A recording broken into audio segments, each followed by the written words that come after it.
President Tinubu engages Nigerians in Japan, emphasizes diaspora support to rebuild the nation's economy. You can be assured Nigeria will meet all your expectations. The changes that we embark upon is all about us. Vice President Kashim Shettima restates commitments to strengthening national security institutions as National Defense College graduates course 33. You have been equipped to lead with vision and courage. I'm confident that you will make your mark in your institution. And First Lady meets traditional and religious leaders in Lagos seek support of governance institutions to adopt and invest in Renewed Hope initiative. We have to give our children this vaccine to prevent cervical cancer. Good evening and welcome to the Network News on NTA. I'm Lami Ali. We're live in Abuja, bringing you the latest stories and updates from across Nigeria. Benny Adams is here with the trending news from the world of business. So Benny, what's new? Well, it's sharing news that in the history of revenue sharing, the federal government has also shared more than 2 trillion to states as well as local government. Just as the investors in Nigeria's capital market are smelling home with billions of naira after 3 consecutive days of losses. More details during the bulletin. And of course, in our sports corner, Badi Adile will be highlighting the key happenings in the world of sports. Well, Super Eagles coach Eric Chelle has released the provisional list for invited players for the crucial World Cup qualifiers against Rwanda and South Africa. Details in the course of the bulletin. This newscast is streaming live on our website, nca.ng/live. NTA is on X as NTA News Now, and you can also follow us across other social media platforms. Our handles are displayed on the screen. So let's begin from Japan, where President Bola Tinubu is reassuring Nigerians home and in the diaspora that his government is building a new Nigeria that would meet their expectations. Addressing a cross-section of Nigerians residents in Japan, the president called for the diasporans' contributions to accelerate the expected growth in Nigeria. State House correspondent Musmat Wahab reports. On the margins of the Tokyo International Conference on African Development, President Tinubu opted to feel the pulse of his citizens in Japan and perhaps to elicit their contribution in the Project Nigeria. Sir, on this historic occasion of your participation in TICAD 9, your presence here marks a profound moment of pride and unity for Nigerians in the diaspora, and we are deeply honored to receive you in the land of the rising sun. These established individuals in various fields, including academics and entrepreneurs, are aware of the policy reforms and decisions of the current government, which they agree are necessary for growth. And we've been seeing the reforms you are doing in Nigeria. It is tough to make the right decisions, just like a father tells a child, go and study. We don't want to study, we want to play. But the reforms you have done so far in Nigeria, the things you have put in place are foundations that will catapult Nigeria to the next level in the next generations to come. I'm really grateful for that. And with all that, personally look forward to going home and investing more in Nigeria. With Nigeria's economy recovering and so widely acknowledged by global bodies, the presidential team also presented the opportunities available for the diasporans to key into. Several years ago as governor, he was here, and that the things he promised and pioneered are the things upon which Lagos today is developing. That is the kind of future that we're expecting for our country with this president. Of our nation's oil industry is now developed by local corporates raising money from Nigerians in diaspora, raising money from international financial institutions, and contributing actively to the economy. From the beginning of this administration, we have no product on the shelf. Everything was just prototype. And today we have 40 market-ready products. We're also building a 40-hectare renewable industrial park, an electric vehicle factory, and so many others.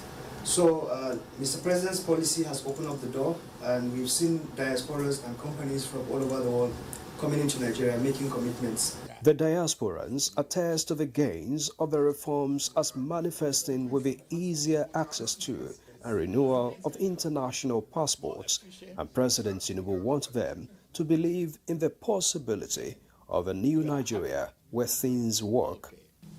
Now, if that nationality document is reflecting the expectation of all of you, so you can be assured Nigeria will meet all your expectations. The changes that we embark upon is all about us as a people and leadership of Africa. Don't take it lightly. Assuring of economic stability, social interventions and efforts leading to the reversal of medical tourism, he invites Nigerians in the diaspora to come contribute to the growth so desired. For the economic growth and opportunity that is available in Nigeria, don't stay away. Your contribution is very much in need. If we stay away, who will build it? If we don't join hands and work together, then we've lost the hope of being the leader that we're supposed to be. Your citizenship is in your passport. Your person is your character. And I can give you the assurance we are seeing the beginning of Nigerian rising. And as the government strives to sustain the leading role of Nigeria in Africa, the president wants the diasporans to continue to project and protect the integrity of the country across the world. From Yokohama, Musbah Dan Wahab, NTA News. In a developing story, President Bola Ahmed Tinubu has departed Yokohama, Japan on Thursday night to Brazil, where he will begin a state visit on August 24th. President Tinubu will have a stopover in Los Angeles before continuing his journey to Brasilia, the capital of Brazil. President Tinubu began his two nations visit on Friday, August 15th, when he departed Abuja. He and his entourage stopped over in Dubai, UAE, and arrived in Yokohama early in the morning on August 18th.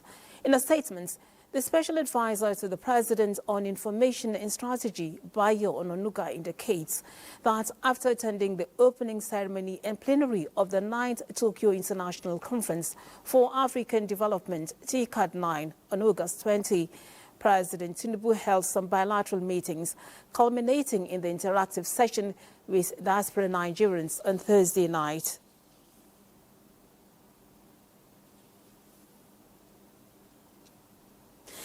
In an effort to deepen cultural diplomacy and strengthen bilateral ties, the government of Japan has named the city of Kisarazu as the hometown for Nigerians willing to live and work in the country to promote economic growth and enhance workforce productivity. Under this new partnership announced on the sidelines of the 9th Tokyo International Conference for African Development, the Japanese government will create a special visa category for highly skilled, innovative and talented young Nigerians who want to move to Kisarazu to live and work. Artisans and other blue-collar workers from Nigeria who are ready to upskill will also benefit from the special dispensation visa to work in Japan. Japan International Cooperation Agency, in a ceremony, also named the cities of Nagai in Yamagata Prefecture, the hometown of Tanzania, Sanyo in Niigata Prefecture, the hometown of Ghana, and Imabari in the Ehime Prefecture, the hometown of Mozambique. Through the arrangements, Japan looks to strengthen exchanges with the 4 African countries by officially connecting municipalities with existing relations with those nations. Nigeria's charge d'affaires, Mrs. Florence Akinyemi, also the acting ambassador to Japan, and Yoshikuni Watanabe, the mayor of Kisarazu, received the certificate from the Japanese government naming Kisarazu the hometown of Nigerians. The four cities will foster a foundation for two-way exchanges for manpower development that will add value to the economic growth of Japan, Nigeria, and the other three African nations. Kisarazu was the official host town of the Nigerian contingent for the 2020 Tokyo Olympics. Consequently, the Japanese Prime Minister Shigeru Ishiba announced a $5.5 billion of new investment in Africa to stimulate economic growth. He emphasized the importance of mutual understanding, local solutions, and collaborative efforts for Africa's development. The Prime Minister outlined Japan's focus on private sector-led sustainable growth, youth and women empowerment, and regional integration. Prime Minister Ishiba acknowledged the challenges of Japan's aging population, but emphasized that locally rooted solutions are essential for Africa's development. He appealed to African countries to assist Japan as it grapples with the challenges of a declining population and shrinking agricultural land.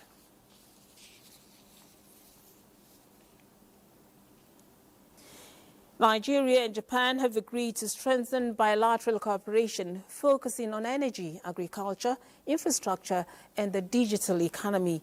The commitment was made during a meeting between Nigeria's Foreign Affairs Minister Yusuf Tuga and his Japanese counterpart Takeshi Iwaya on the sidelines of the TICAD 9 summit. Yusuf Tuga highlighted Nigeria's economic reforms to attract investments. The ministers also discussed regional security and enhanced multilateral cooperation.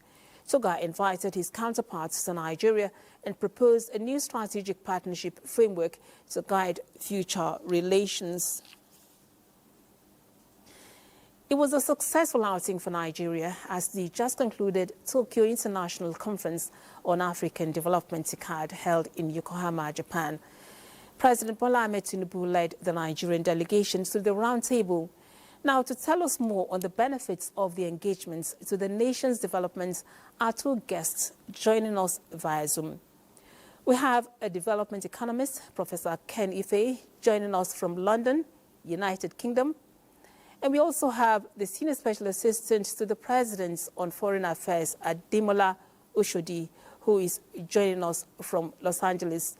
Now, thank you for joining us on the news. I'm going to start off with Mr. Oshodi.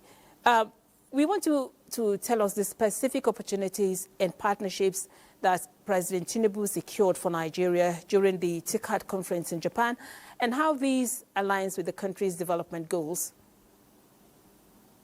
Thank you. It's quite straightforward. Nigeria went there with the agenda to seek a closer partnership with the Japanese, the third largest economy in the world. And we relatively achieved that in areas of power, energy, and also industrialization and connectivity. That's with obviously the e-commerce and communication on the web and business through the internet communication. So it's been a wide range of things that we sought after, and relatively we achieved all that. Japan promised a 5.5 billion assistance to Africa, a lot of it coming through their JICA, the Japanese International Cooperation Agency. So we have a collaboration whereby the Japanese also invested in areas for green energy, especially that 5.5 billion has a lot of its incorporation of green energy emission and ensuring that, I will believe it upsets Japanese industrialization by investing in green energy in Africa, which, is quite low in industrial matters. The other big part, of course, was this diaspora engagement. The president meeting the Nigerian population there, at least a representative of them, a wide representative, and ensuring that the government is, it's showing them that its agenda, it's for Nigeria, and their partnership is extremely important. But I think the caveat is also the fact that the Japanese government now brought up this this residence work permit thing for Nigerians at a certain location in their country, encouraging skilled workers, artisans to come and work and live in Japan. Japan is losing its population rapidly. I think last year they lost a net 900,000 people. So they're really losing people. So having a young, skilled force from Nigeria would help, put things in balance for them. But it's a bit notable though, was the Nigerian president encouraging the diaspora population to return back home to contribute, and the same breath, the Japanese government inviting Nigerians to come and work and live in Japan. So that's something we should note. All right, Mr. Oshodi, let me now go to Professor Ife to hear his own views. Prof, you've heard the various opportunities and partnerships that the Nigerian government was able to secure during the TICAD 9 conference in Japan. We want you to give us your own perspective on these opportunities that are now available for Nigerians. I like very much about the president's visit is where you actually started, talking to the Nigerian diaspora. So the charge is not, we're not asking them to come home. We want investments to flow into Nigeria. If Japan has given us a twinning opportunity, which is what has driven integration in Europe, then we should reciprocate. And it's not giving us a slump. It's not going to be somewhere you are going to create a Nigerian slump. It has to be a high-tech city. It has to be the Alaba market of this world. It has to be a Silicon Valley of this world, where we can see vibrancy in Nigerian entrepreneurship, fully connecting with counterparts in Nigeria. So that's where it becomes great, because normally Japan doesn't talk about FDI. They just tell you, they bring their money, they call it development, but it's still a soft loan, which you have to repay. So we have to use the opportunity that they create. It's like when Obasanjo came in his second term. He was going around and saying, I want you home. And I asked him in London, bringing us home, for what? He said, oh, no, stay there, but bring your investment. So Nigeria is in dire need of investment. All and right, then Professor, you see, there's some connection. Prof. There's a 20,000 All right. train. Prof, can you hear me? Prof, can you hear me? All right, I want us to move on. You've talked about the contributions that the diaspora Nigerians can also make to the economy. Of what impact is that going to be, especially to our young unemployed Nigerians back home that need so much skill, that need so much exposure from their counterparts, that is, their citizens that are in other countries? Yeah, I was driving to that, because we now have our own program of training 3 million IT, and then they are bringing 30,000 IT across Africa, Japan, to train on AI. So there's a connection there. You know, it's like India connecting with US through the Silicon Valley. And when you ask Modi who runs the world, he tells you that, I don't know, but the 100 biggest companies in the world are run by Indians. Look at it. Just go and look at Oracle, Apple, all of them. The former managing director is Indian. This one is Indian. They want to take over are Indians. It wasn't. It was by design. So Nigeria has an opportunity now, momentous opportunity, and the trade war is also turning Japan to look more and talk about industrialization in the agenda, not just. It's a momentous opportunity, and I'm glad the president is addressing it with the right cohort. It is our people there that can bring partners, Japanese partners, to come and invest in Nigeria. It is our people there that will provide that link. Ghana is using their own people in export of yam, export of products, and link. So we will use our own strategically. That's what I pick, that I so beneficial in the president's approach.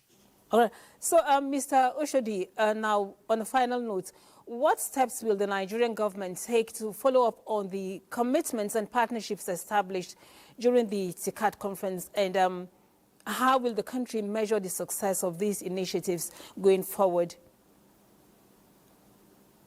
Our delegation had a lot of its cabinet members there. There was the Minister of Trade and Industry, there was the Minister of Power, there was also people from the private sector and quite a few others. So it's that bilateral, that side meetings that would be very key. The president opens up and brings everybody along, and they meet their Japanese counterparts and also meet other African partners there also. But the key here is to ensure that the president's agenda, his domestic agenda, fits in with this, and it does. This is bringing in investments. The Nigerian diaspora brings in over $20 billion every year into the Nigerian economy through so many areas of in construction, education, in banking, farming. So it's to ensure that collaboration and the seamless relationship with the Nigerian government and the diaspora continues. But the main important aspect of this is to ensure we have strong partnership with big industrial countries like Japan, ensuring that our agenda fits in with theirs. They want to bring in Nigeria for skills, and they want to support Africa because of their own greenhouse and their own issues of diversity. Nigeria also needs that technological advancement and the partnership. Thank you so much. Thank you so much for your perspectives, Mr. Ushodi. We honestly do not have enough time. We would have loved to go on this conversation because of its importance to driving economic growth in Nigeria and also in Japan. We thank you for your comments. We also thank you, Professor Ife, for your contributions to the conversation. You're watching News at 9 on the network service of the Nigerian Television Authority. We take a break now to bring you more stories in a moment. Do stay. You're welcome back. The National Defense College will be well equipped with adequate facilities to maintain its position as Defense Postgraduate University to squarely address contemporary security challenges in Nigeria and allied nations. President Bola Tinubu, represented by Vice President Kashim Shettima, stated this as the graduation ceremony. Of course, 33 participants of the National Defense College, Abuja. State House correspondent Abdurrahman Jibrila reports. Vice President Kashim Shettima at the National Defense College in Abuja to confer fellowship to the 99 participants of course 33 of the college. I have the singular honor and privilege to present to you our distinguished graduates. Themed Strengthening Institutions for National Security and Development in Nigeria. Graduates of course 33. You step out today into a world more volatile, uncertain, complex, and ambiguous than when you began your course last year. Global economic headwinds, the war in Ukraine, the disruptive cost of emerging technologies, the threats in cyberspace, and the unsettling resurgence of unconstitutional changes of government in our region on the backdrop of your service. But you have been prepared for this moment. You have been trained to think and act strategically. You have been equipped to lead with vision and courage. I am confident that you will make your mark in your institution, in your ministries and departments, and in your countries. The Apex Military Training Institution for the Nigerian Armed Forces and other allied nations also serves as a center of excellence for peace support operations training at strategic levels. The participants received awards on Best Research Projects and top 3 awards in order of merit for the graduates. And these participants, with 23 from 19 countries, are expected to translate the knowledge and experience gained into selfless service to their nations, anchored on integrity, discipline, and patriotism.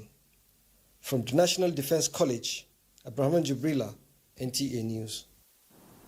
Now, in a significant development, President Bola Tinubu has approved the appointment of a new management team for the Nigerian Television Authority, NTA. The new appointees are Rotimi Pedro from the Southwest as Director General, Karima Bello representing Northwest as Executive Director, Marketing, Stella Dean Jacob from the North Central as Executive Director, News, and Sophia Ishamed from the Northeast as Managing Director, NTA Enterprises Limited. The President has tasked the new team to work collaboratively to reposition and revitalize NTA during driving innovation and excellence in service delivery. The new management team faces the challenge of leveraging their expertise to propel NTA to greater heights, aligning with the President's vision for a revitalized and impactful national broadcaster. Meanwhile, the chairman of the National Drug Law Enforcement Agency, Brigadier General Buba Marwa, has congratulated Stella Dean Jacob on her appointment as the new Executive Director of News of the NTA. Marwa, in a statement, describes the new EDN as a seasoned broadcaster, pledging support and cooperation of the NDLEA in the anti-drug advocacy. Nigeria's First Lady Oluremi Tinubu has appealed to state governors to work with her in empowering women and youths in the country by adopting and investing in renewed hope initiative programs for broader impact on Nigerians. She made the appeal during an interactive session with members of the Lagos State Traditional Rulers Council and religious leaders at the State House in Marina. The engagement is a platform to brief the leaders on the RHI interventions, measure the impact in their various domains and answer their questions, particularly those bordering on their roles in constitutional governance. What should be their constitutional role in an emerging Nigeria and how to realize it is the big issue that the traditional rulers, through the Ayogbure of Ikorodu, Oba Adewale Shotobi, brought to the meeting alongside other demands. We request for greater partnership and collaboration with the nation and international institution organizations in building structures, food market, and logistics hub to combat the menace of food insecurity and to improve the well-being of our citizens. Acknowledging their demands, including the desire to see the 37 LCDAs in the state recognized and included in the Constitution, the First Lady highlighted the ongoing review of the 1999 Constitution as one of the ways forward. They are the ones to take certain of these demands to the National Assembly so that when they are having constitution amendment, we can look into it, but we'll start lobbying for that. So, because we know how legislation is, it takes a long process. But, you know, we hear you, and we thank God that the person who proposed it is now the president. So I believe that whatever it takes, before the end of this administration, I think God will move on that. Past, ongoing, and planned interventions of RHI to empower women, the girl child, and youth in key areas such as agriculture, health, education, and economic empowerment also featured in the interactive session, with the First Lady enlisting the support of state governors and other leaders for broader and sustainable impact. And with HPV, I know all the KBCs know about that. We have to give our children this vaccine to prevent cervical cancer. Encourage people in your domain. It doesn't cause infertility. It's just a myth. Please help us promote that. It will save a lot of lives. Our religious leaders, this government prioritizes everything you're doing for us and your intervention in all spheres of life. As part of our activities while in Lagos, the First Lady will empower 700 women in the Southwest Zone in partnership with the Sustainable Development Goals Office. In Lagos, Adini Itaiwo, NTA News. Meanwhile, the Renewed Hope Initiative Food Outreach Scheme has donated food items to vulnerable women and groups in Lagos State. First Lady Senator Oluremi Tinubu, who was represented by the wife of the Vice President, Hajia Nana Shetima, noted that apart from the RHI, there are plans to launch other economic programs this year. Adiola Komiakiri completes the report. This was the atmosphere that greeted the First Lady Oluremi Tinubu, who was represented by the wife of the Vice President Hajia Nana Shetima. The items include bags of rice, cartons of pasta, bags of sugar, soya oil and semovita. The Renewed Hope Initiative Lagos State Coordinator and wife of a state governor, Dr. Ebijoke Sanwo-Olu, said the program, which has made significant impact across the geopolitical zones of the country, will also make a huge difference in the lives of beneficiaries of the state. It will also empower those groups through economic empowerment and social investment programs with the aim of fostering a culture of community engagement and support for those in need. Lagos State Governor Babajide Sanwo-Olu appreciated Hajia Nana Shetima's loyalty to the First Lady. This is what Mr. President is all about. He's a man of the people. He's a man that ensures all of the people that are here, they are a product of Asiwaju. That is the person that they know. He's one that taught us that the only means of purposeful governance is to touch the grassroots. The national chairman, RHI, Senator Oluremi Tinubu, in her speech read by Hajia Nana Shetima, said this act of kindness has been made possible through the generous support of two donors. We launched the SDG/Renewed Hope Initiative Women Empowerment Program for the Southwest Zone here in Lagos State, which aims to equip women with tools such as freezers, cookers, ovens, and generators to start or grow their existing businesses. In addition, on Monday, 25th August, we will also launch the Renewed Hope Initiative and Tony Elimelu Foundation Women Economic Empowerment Program. The initiative has continued to receive commendation. This field is known to her. She's very conversant with the field, and what she knows how to do is to help the people. Any state that is tall, you will know say they always do good. The Renewed Hope Initiative Social Investment Program Food Outreach Scheme of the First Lady of the Federal Republic of Nigeria, Senator Oluremi Tinubu, has been lauded by many who advise the beneficiaries to use the food items to bless their families and not to sell them. In Lagos, Adeola Komiakiri, NTA News. This is NTA Network News. We take another break. Do stay tuned. National Assembly are assuring of needed support to the Nigerian armed forces in the fight against insurgency, banditry and other criminal activities in the state. The Katsina National Assembly caucus was at the Defense Headquarters to brief the Chief of Defense Staff on the security situation in the state.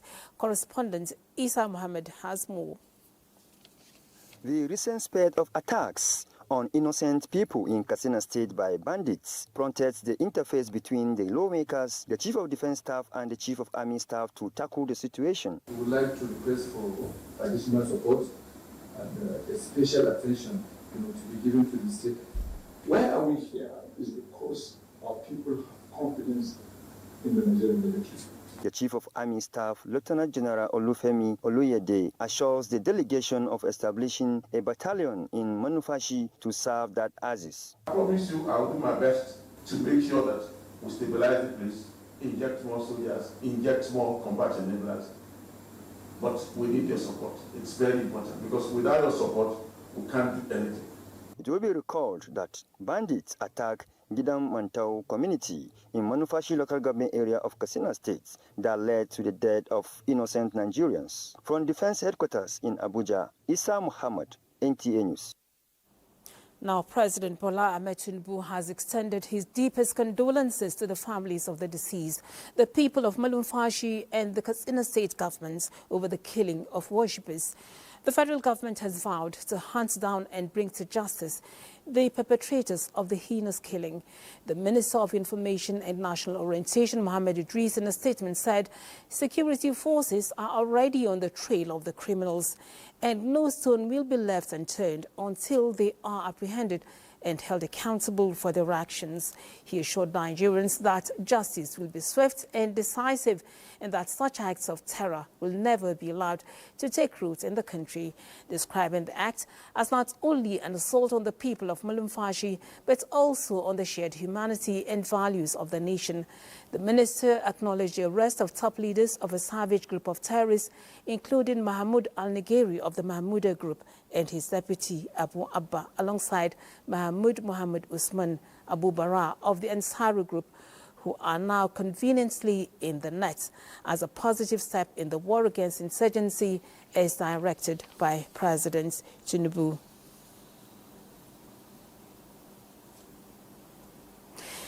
Members of the Senate Committee on Northwest Development Commission have pledged to complement the efforts of the executive in ensuring the smooth operations of the commission to achieving sustainable development in the region.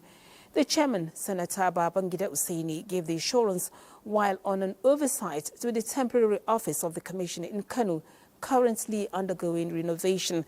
Abdullahi Mustafa brings us the details. Respecting the ongoing renovation of the temporary office of the Northwest Development Commission in Kano, the senators expressed happiness with the level of work done so far.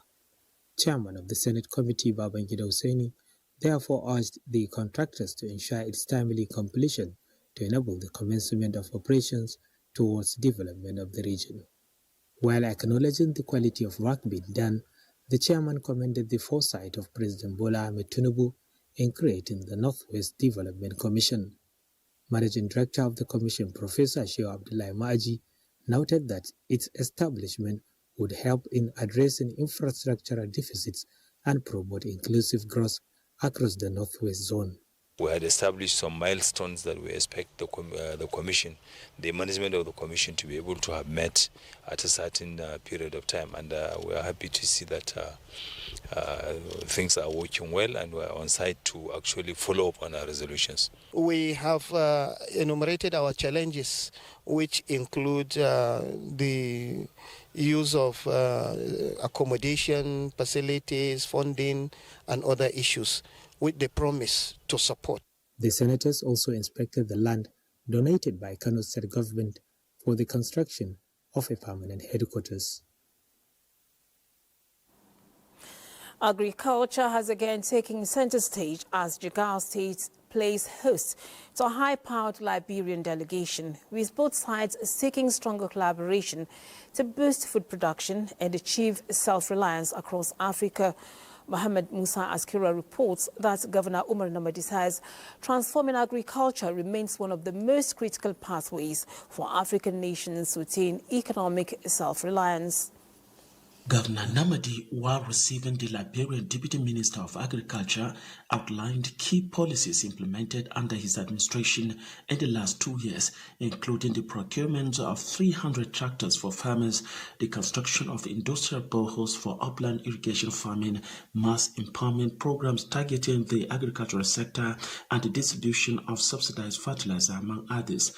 The governor, who identified climate change as a major challenge to rainy season farming, stressed the need to expand irrigation projects, partner with private investors, and establish an agricultural research institute. Agriculture is the only way forward for Africans.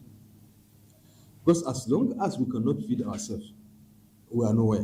What we are aiming at,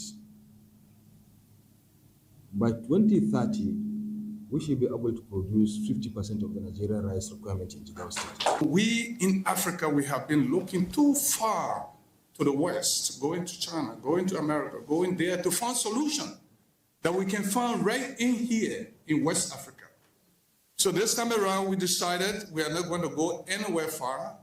We are going to go to our brothers in Nigeria to see what they are doing there. The Nigeria delegation is expected to tour rice farms in different parts of the state as part of the study visit in the next couple of days. From Tusi, Muhammad Musa Askira, NTA News. Benny has updates from the world of business. Benny, you're on. Thank you, Lami. Now talking business, the federal government has just shared 2.001 trillion naira as revenue for July 2025 through the Federation Account Allocation Committee. This is the highest in the history of revenue sharing in the country. A communique shared by FARC indicates that from the 2.1 trillion total distributable revenue, the federal government received 735.081 billion naira, the state received 660.34 billion, and the local government received 485.039 billion, while the sum of 120.359 billion was shared to benefit in state as derivation revenue. In July 2025, petroleum profit tax, oil and gas royalty, electronic money transfer levy, and excise duty increased significantly, while value-added tax and import duty increased marginally. Now, stakeholders in the Nigerian project emphasize that Nigeria's growth and development depends more on values and collective mindset than on policies alone. This was at the Kaduna edition of Development as Attitude, a national dialogue series organized by the Nigerian Economic Summit Group in partnership with the Bill and Melinda Gates Foundation. The dialogue seeks to interrogate the cultural, institutional, and attitudinal factors driving or stalling national development. Coordination and intelligence gathering. That is where I think the emphasis is, and changing the nature of incentives that even the security personnel use in addressing the challenges before them. The most significant challenge is the reform of the political system. A leader that is required for national development needs to be a leader that is very visionary, that has strong patriotism, he has competence, he's optimistic, he has courage. And if you have that kind of leader, then he can mobilize his citizens for a shared objective. You must build policies based on a good understanding of the context of your people, your history, the pretext, and you must build it based on your own foresight, where you want your people to go. So cut and paste models will not work. They have not worked, and they will not work. Now the Nigerian equities market closed on a positive note, reversing a three-day losing trend on renewed buying activities in some key stocks. Investors' wealth increased by 424.96 billion naira as market capitalization rose to 89.21 trillion.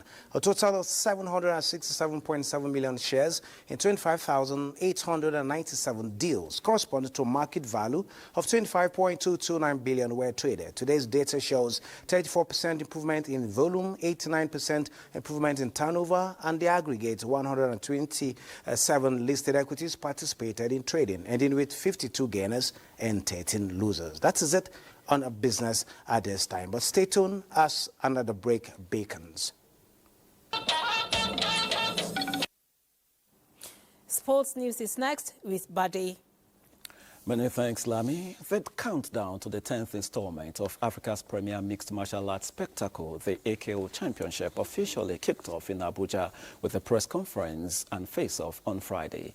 Fighters squared up in 10 stare-downs that drew excitement as the public had a rare chance to feel the pulse of the combatants ahead of the fight night. The press conference, which was attended by AKO President Kamaru Usman and Chairman National Sports Commission, Shodiko, was designed to showcase not just the personality of the fighters, but the growing stature of African Knockout as a leading MMA brand on the continent. Not only entertains us, it's something that gives us hope. It's something that gives us that motivation that we can be better than where we are. And right now, it's no better time to bring this sport to Africa. Clearly falls within the vision that we have to support to host any tournament that we can.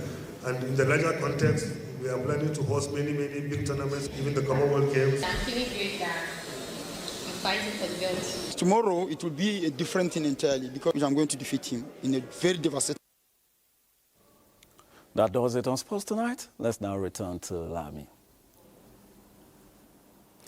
And that also does it on NTA Network News for tonight. We thank you for being a part of it. Do have a good weekend. I am Lami Ali.